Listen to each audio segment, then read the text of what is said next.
Hello friend, welcome to my another video. আজকে আমি বানিয়েছি চিকেন কষা। তো তার জন্য লাগবে পরিমাণ মতো চিকেন। আপনারা আপনাদের পরিমাণ মতো চিকেন নিয়ে নেবেন। 1 কেজি হোক বা 500 আপনাদের ইচ্ছা মতো নিয়ে নেবেন। সেগুলি আমি ধুয়ে নিয়েছি। ধুয়ে নেওয়ার পর এখন তার মধ্যে আমি সব রকম মশলা দেবো। তার মধ্যে দিলাম লবণ এবং যেগুলি আপনাদের প্রয়োজন সেই সব মশলা আপনারা দিতে পারেন আপনাদের ইচ্ছা মতো। তারপর আমি দিলাম হলুদ দেওয়ার পর আমি কিন্তু লঙ্কা দেবো। আপনারা এবার কাশ্মীরি লঙ্কা বা এমনি নর্মাল লঙ্কা দিতে পারেন। তার মধ্যে আমি দিলাম ধনে গুঁড়ো। আপনারা এখানে জিরে গুঁড়ো ইউজ করতে পারেন। আপনারা সব রকম মশলা ইউজ করতে পারেন। এবার এগুলোকে ভালো করে মাখিয়ে নিচ্ছি যাতে সবগুলোর মধ্যে মশলাগুলো ভালোভাবে ঢুকে যায়, লবণ যাতে সবগুলোতে ঠিকঠাক থাকে।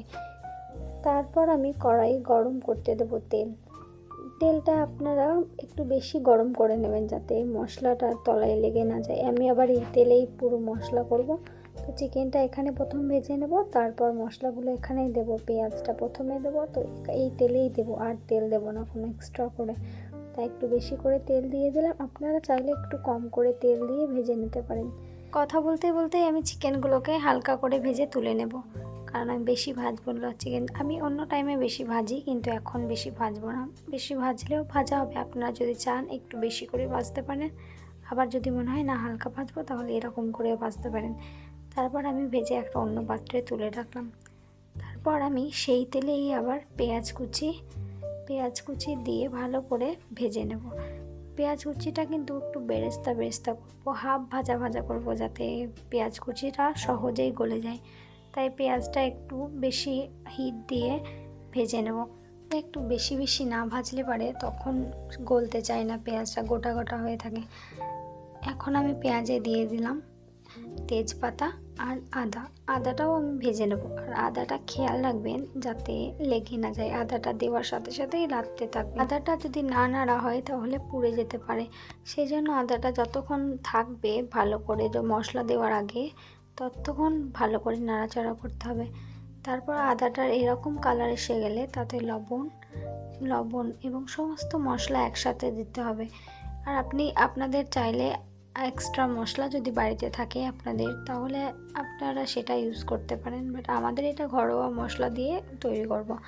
মধ্যে দিয়ে দিলাম লবণ, হলুদ, লঙ্কা এবং ধনে গুঁড়ো। আবার আগেকার মশলাগুলোই আমি কিন্তু ইউজ করলাম।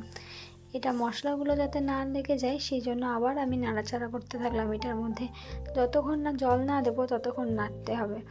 এবার মশলাগুলো একটু নেড়ে হালকা কিন্তু জল দেব, কারণ বেশি জল দেবো না। এটা কিন্তু কষা করব, সেই জন্য কিন্তু বেশি জল দেবো না। তাই একটু হালকা জল দিয়ে আমি নাড়াচাড়া করতে থাকলাম এবং এটা ঢেকে দেবো যতক্ষণ না ভালো করে ভাজা হবে, এটার গন্ধটা না চলে যায় এবং তেল যতক্ষণ না ছাড়বে ততক্ষণ চিকেন দেওয়া হবে না।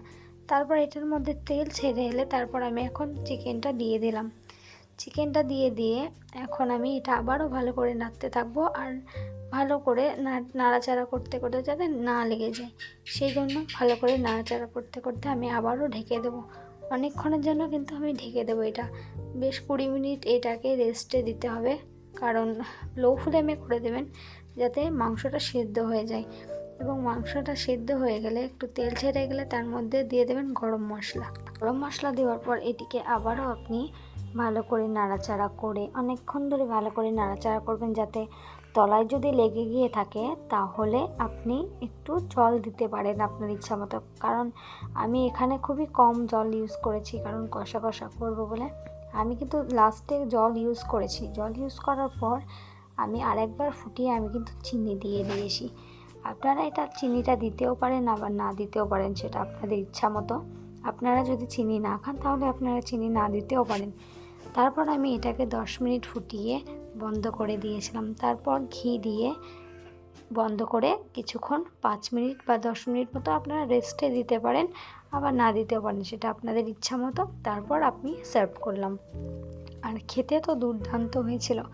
এর কালার দেখুন, কালার দেখে বোঝা যাচ্ছে এটা কতটা সুন্দর হয়েছিল আর অনেক নরম হয়েছিল। আর আপনাদের যদি ভালো লেগে থাকে তাহলে অবশ্যই এটাকে একদিন বাড়িতে বানান আর সাবস্ক্রাইব করে দিন আর লাইক করে দিন। টাটা।